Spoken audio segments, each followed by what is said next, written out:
Dr. Reginald Abraham Mengi kitwacho I Can, I Must, I Will sasa kinapatikana kwenye maduka ya kuuza vitabu yafuatayo: Dar es Salaam, A Novel Idea, Slipway Msasani, Yacht Club Road Msasani Peninsula, The Book Cave, Mbezi Rainbow, Social Club, Ara Museum Offices, Ikunda Bookshop, Kariakoo mtaa wa Mhonda, House of Wisdom, Mezzanine nambari 22 NHC House, Samora Avenue, Dar es Salaam, MacBooks and Brains, Mlimani City Mall, duka nambari 44, Dar es Salaam, TPH Books, barabara ya Samora, Elite Bookstore, Mbezi njia panda Goba, Mlimani Bookshop, Kariakoo mtaa wa Sikukuu na Lindi. Timiza malengo, Ubungo Kona, Chuo Kikuu. Bookmart Online Shop, Instagram, Bookmart TZ, Twitter, Bookmart 1. Jamani Investment Limited, Nyerere Road, Airport Terminal 2. Shinyanga, Kahama Bookshop Center, mtaa wa Lumerezi. Arusha, Kase Bookstore, mtaa wa Sekei. A Novel Idea, TFA Center, Arusha Tanzania. Dodoma, Lugarawa Bookshop, Dodoma mjini, barabara ya 8. Moshi, Ape Bookshop, Moshi mjini. Christian Bookshop, Moshi mjini. Wahi nakala yako sasa kwenye duka lolote lililopo karibu nawe.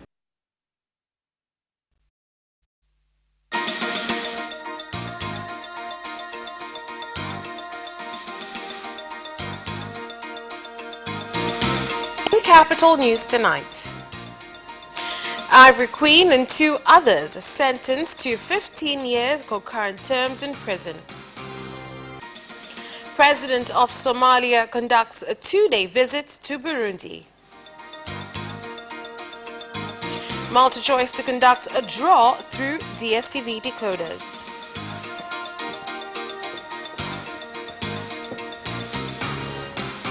Good evening, this is Capital News at 9:30. My name is Vanessa Victor. Let's get started with the national news.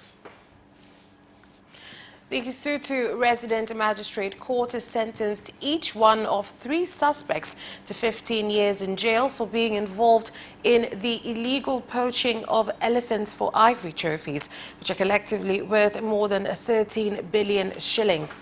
One of the 3 suspects given the sentence happens to be a Chinese citizen, Yang Fen Glan, who is 66. She was found guilty of involvement in this illegal poaching. Apart from Glan, who's nicknamed the Queen of the Ivory Trade, other convicted accused criminals in this case of economic sabotage are Salvius Matembo and Philemon Manasseh.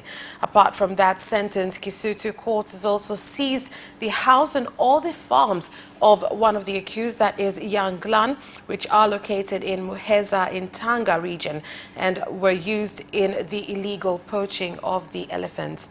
As she was reading the sentence, Magistrate Shahidi Said said that where the first charge is concerned, which is being involved in a criminal network that was responsible for the collection of 860 ivory trophies, each of the accused persons will serve a sentence of 15 years. With regards to the second charge, it deals with participating in, helping, collecting and transporting of 860 ivory trophies, which have a weight of 15,900 kilograms. All of the accused will serve a sentence of 15 years in jail each. Magistrate Shahidi also said that with respect to the third charge, which is engaging in the purchase and transportation of the 860 trophies, each accused person will serve a sentence of 2 years in jail, or they will have to pay a heavy fine of twice the damage which each of them had caused. After Magistrate Shahidi had passed the sentence, the legal team of the defense, which is being led by Nehemiah Nkoko, assisted by Hassan Kiangio, said that they intended to appeal against the verdict. The defense's move to appeal against the verdict stems from the prosecution bringing in 11 witnesses who had been given testimony against the accused. In the case, the accused allegedly committed the crimes between January 1st of 2000 and May 22nd of 2014. Up to the point where they received their sentence, the 3 individuals had been in jail for about 5 years. Speaking about the case after the sentence had been given, the Director of Public Prosecution, Biswalo Mganga, said that the case has taken a long time to finish because of the fact that it involved such a large network of poachers.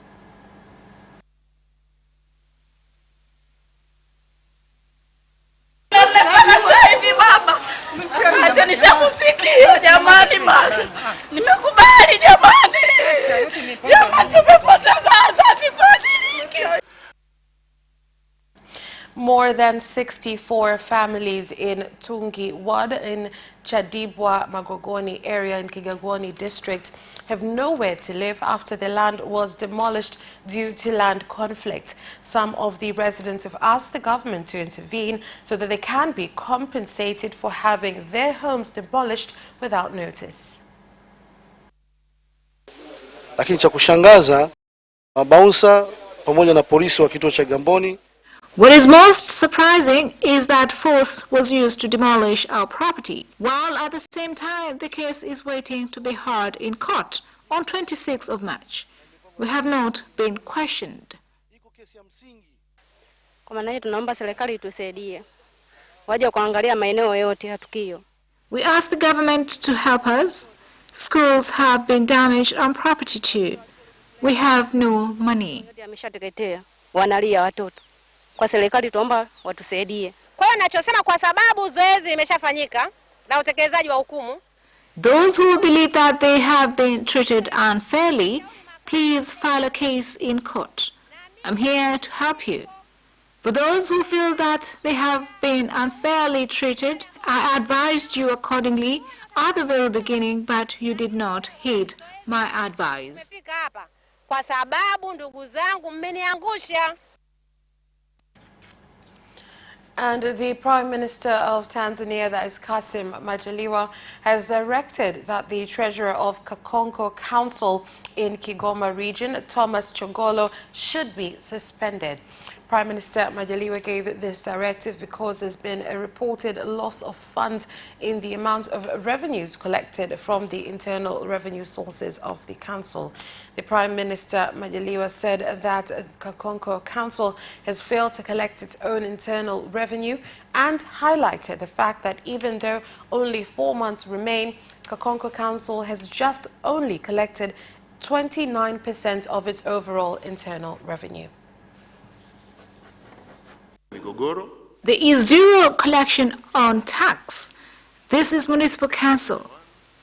There is only a few people responsible for revenue collection, 3 accountants and 3 others. Ward and village officials are not involved.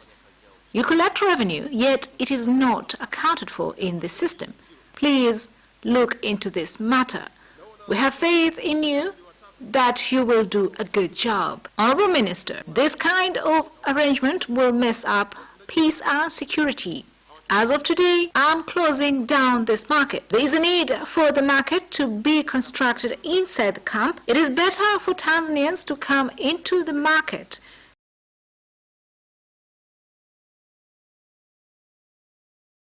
Wetu wakata wasinyanyaswe kwa lolo. Those who leave the camp are punished, and others are imprisoned. Residents of 3 villages of Bunda district in Mara region have expressed to the President's 8 ministers delegation that for over 50 years they've been living in great fear as well as with threats, with others turning into refugees within their country, making them unable to even develop their areas after the government announced its decision to move them so that the areas of the village are joined to Serengeti National Reserve. We ask Honorable President, who defends the rights of the weak, to help us. I was born here, now I'm being asked to leave, when my own grandfather, a chief, was buried here too.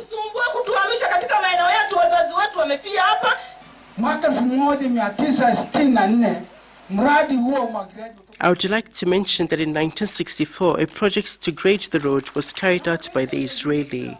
I must say that over there we have another project that was carried out on 500 acres of land. I would like to remind you that here we have 510 acres of land, while at the Serengeti we have another 100 acres of land.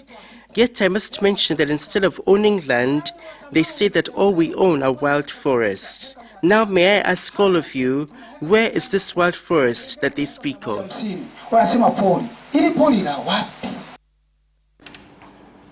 The Vice President, Samia Suluhu Hassan, has urged citizens to have a culture of paying taxes on time so that countries can implement the development projects which in large part have been a huge help to them to get large projects such as to build bridges, hospitals, education as well as other development activities. Vice President Hassan said this in Makalama district when inspecting the construction of a bridge on Sibiti River which joins Singida and Simiyu regions, and told the public to work hard in all the jobs so as to get funds that will help in bringing about the nation's development. The money is from the work that you do and the tax that you pay. The only way to carry out these projects is if you work very hard, everyone in his own capacity.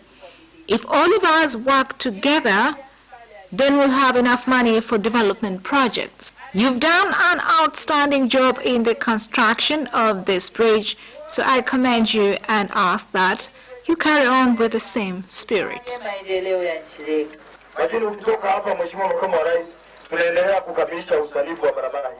Construction of the road network is still ongoing, connecting various regions.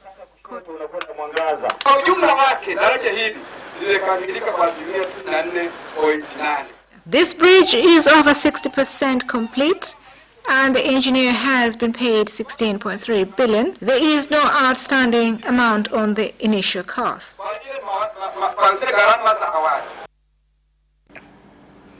Following the worrying development that the trachoma eye disease has greatly affected residents of Dodoma region due to the fact that some residents have failed to wash their faces due to lack of water, a team of American eye specialists, ophthalmologists, have set up camp at the Benjamin Mkapa Hospital in order to provide free eye treatment to anyone who needs it. The American eye specialists are also expected to perform surgery on more than 400 residents who are suffering from trachoma.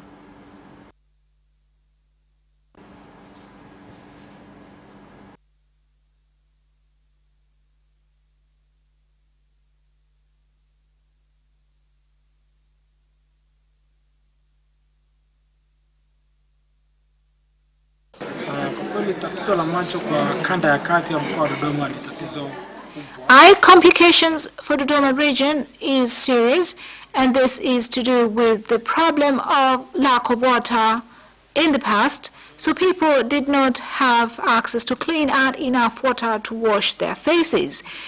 This resulted in a lot of them contacting trachoma, but with development, the number of patients has declined.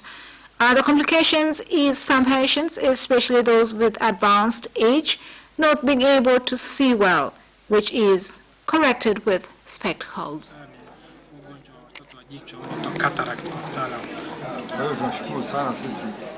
We are so grateful to receive this treatment. One of my eyes was very itchy, so I've been treated here free of charge.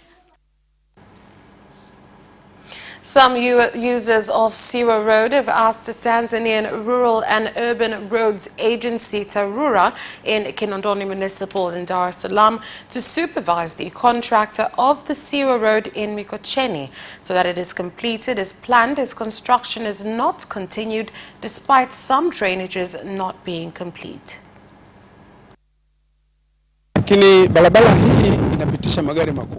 This road is used by heavy goods vehicle. The engineer must be brought back to make some changes. The finishing is very kwamba kuna vitu ambavyo hajavifanya sawa sawa. Hii barabara inaonyesha kama mvua itanyesha. It is clear that if the rain season starts, then there will be trouble. I'm not an engineer, but anyone can tell that this road is poorly constructed and can cause problems in the future. Alafu inaingia kwenye makaravati ambayo makaravati watajua maji yamwagikie maeneo gani. Tulionayo sasa tutaweza kuifanya kazi kwa mwaka huu wa fedha. We shall not be able to do this in this financial year. What we'll do is lay a light concrete. so that when we do repairs, it will be easy. 10 concrete ambayo mchanganyiko wake kawaida unakuwa 148. Tanzanian tourism companies are expected to take part in international tourism exhibition that will take place in Germany soon, and we're prepared to promote Tanzanian attractions. Support the Tanzanian tourism sector. The German government in the last 7 years has contributed 100 million euros to the biodiversity sector, which means first and foremost to the national parks, to support of rural communities that are close to the national parks, because we want that tourism is a sustainable sector and as many people as possible really profit from that. Participation is quite costly, so we would like now that every participation must be evaluated. In this event, we've had a certain company interested in bringing 10,000 tourists per year, and we've spoken to TTB and our tourism department that when they go to Germany, they must do everything they can to increase the number of tourists coming to Tanzania. Mradi kwamba tumeshiriki kwa sababu tunatumia fedha za umma kwenda kushiriki kwenye maonyesho haya. The President of Zanzibar and Chairman of the Revolutionary Council, Dr. Ali Mohammed Shein, has warned residents that Zanzibar is facing a big shortage of sand and pointed the finger at entrepreneurs who have begun to dominate the government resource. The resource is currently one of the goods sold at a very high price, with 1 ton being sold for up to 100,000 Tanzanian shillings, leaving some construction projects halted. Sand business is done in the Isles. I wonder why citizens complain to the government on sand issues. One thing they need to know is that land is a natural resource and is owned by the government from Zanzibar to Pemba. According to our governing laws, President is the one responsible in safeguarding resources for citizens to benefit from them, and the President will appoint a minister who will be responsible in that sector. I came here to witness by myself on Pangatupu and Chichele. If we will not protect these areas, then where shall we get sand to construct our houses? From 25th December to 18th of February, extraction activities were done, and a total of 2,020 tons with the value of 12,500,000 shillings were deposited to the sand account. And that is all for national news. International news is next.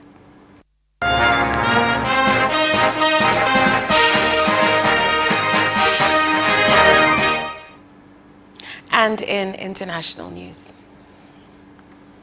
the President of Somalia, Mohamed Abdullah Mohamed, has conducted a 2-day visit to Burundi, where he held talks with President Nkurunziza. The two leaders recommended there be a special meeting of nations that have forces in Somalia so as to evaluate the move by the United Nations to reduce African Union forces in the country. An initiative took by the Peace and Unity Committee from Africa Union, which as Burundians we were not happy with the move because it oppressed the nation of Somalia. We would like to acknowledge the wisdom of Burundi military force and thank the government of this country for their support to their fellow Africans in Somalia. Since 2007, Burundi military officers volunteered to maintain peace in Somalia. With respect, Somali citizens will never forget this important contribution. Wamefanya kazi nzuri na raia wote wa Somalia wataendelea kukumbuka kile ambacho mnachokisaidia taifa la Somalia. The presidential candidate from the opposition in DRC, Lamuka Martin Fayulu, begins special campaigns in Congo, asking citizens to demand their votes from the Electoral Commission Seni, as he is the one who was elected by the people.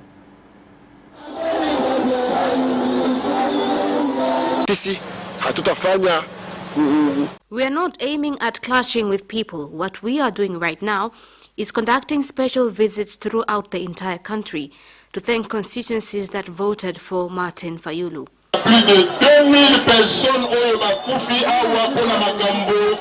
Kuna watu zaidi ya 2,000 wamekufa. Fayulu's votes were stolen here, but yet he won. Never underestimate the power of people. They stole his votes. We do feel bad for such an act. But again, he won and became the president of DRC.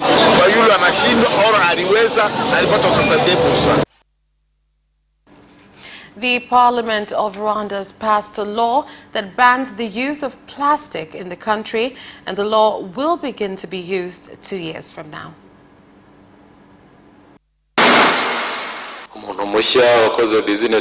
There are investors who took loans from banks to build factories which produce plastic products. Through their business, they will recover money to pay loans. If this bill passes, will the government compensate their efforts and pay their loans in banks? Plastic items are so many in this country, which highly contribute in destroying our environment. That is why we don't need them anymore. In the meantime, we have effective alternatives. The Intelligence and Safety Division in Uganda has announced the start of a war against the use and transportation of drugs. Many times, drug loads have been seized at Entebbe. You're not aware of the menace. And tourists have been dying in Ugandan hotels after consuming drugs. Marijuana is nearly native in the region, Africa and elsewhere. And the biggest producer of marijuana in the world is Africa, especially Morocco. And that is all for international news. Do stay with us. We'll be back with business news after this break. Watch Business Edition as we talk to business leaders and experts in sectors that are transforming Tanzania's economy. To be rich, I have to be a business person. It's not an easy road at all. People need to understand. You must quickly think, are you going to? Business acts as a way in which it can bridge that gap.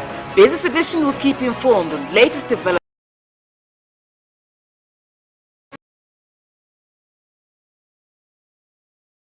Tourism, agriculture, energy, construction, and so much more.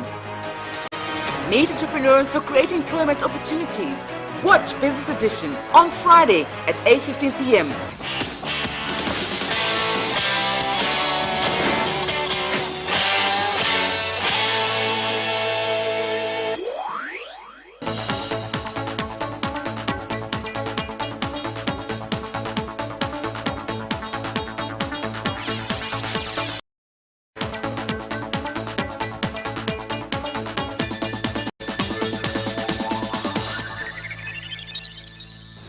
Welcome back, and in business news.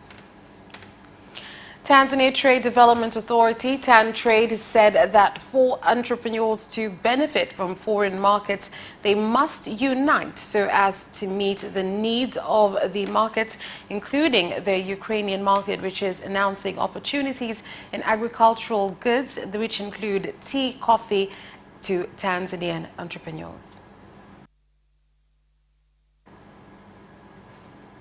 Kisha waliojaza hiyo form tutafuatilia kuona yuko kwenye hatua gani kwa ajili ya kuingia kwenye soko hilo.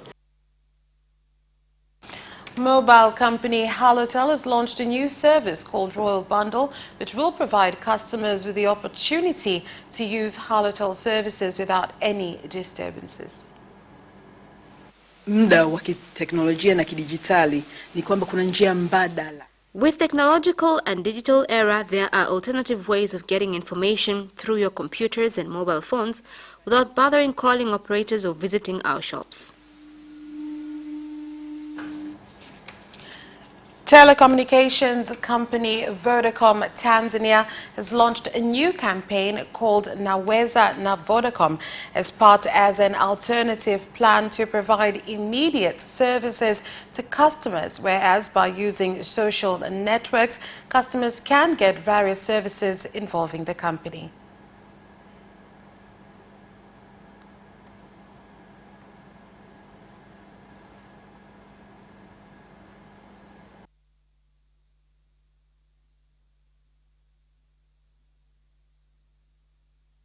Sorry about that story. We'll go for a break and we'll be back with sports news.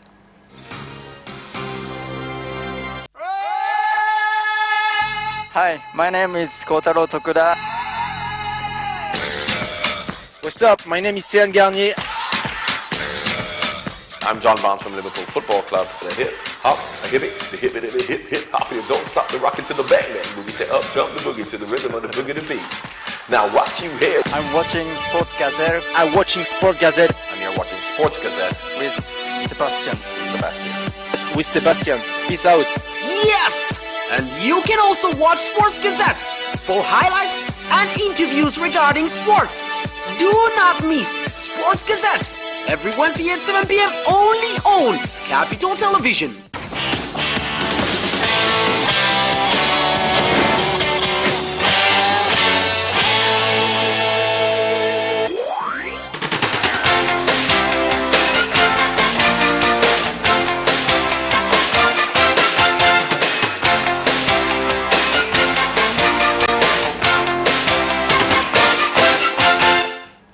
And on to sports. MultiChoice Tanzania, through its DSTV decoders, will run a draw where 15 customers per month will get different channels, including soccer channels with lower charges or no charges at all. Mteja kwa mfano ni mteja wa bomba ameshinda atapata miezi miwili kutoka kwetu. So every customer, for instance, a Bomba customer has won, he/she will get 2 months from us. A Premium customer has won, he/she will get 2 months from us every week. We'll have 15 customers every week for 8 weeks until 19th of April 2019. We expect to have a total of 220 winners during this time. 120. Olympic 800 meters champion Caster Semenya's appeal against the regulation restricting testosterone levels in female runners began today, as the head of the World Athletics again defended the rule. Semenya is seeking to overturn the regulation at the Court of Arbitration for Sport, CAS. But IAAF President Lord Kaur said it will protect the sanctity of a fair and open competition. The case will be heard until Friday with a verdict expected by 29th of March.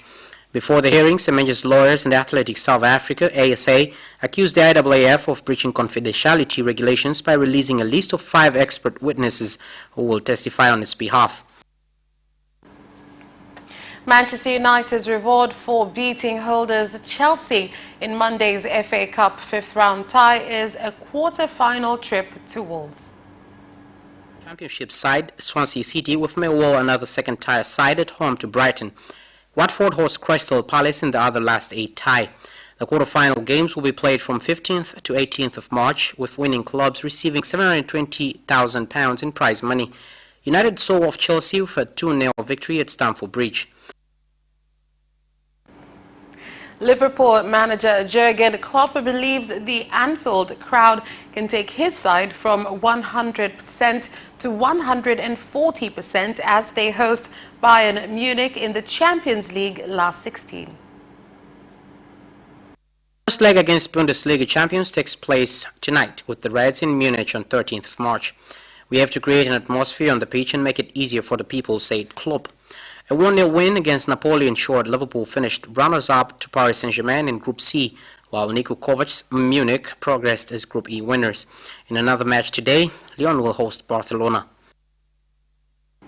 And that sports item ends our news bulletin. On behalf of everyone who worked to bring you this bulletin, my name is Vanessa Victor. Thank you for watching and have a good night.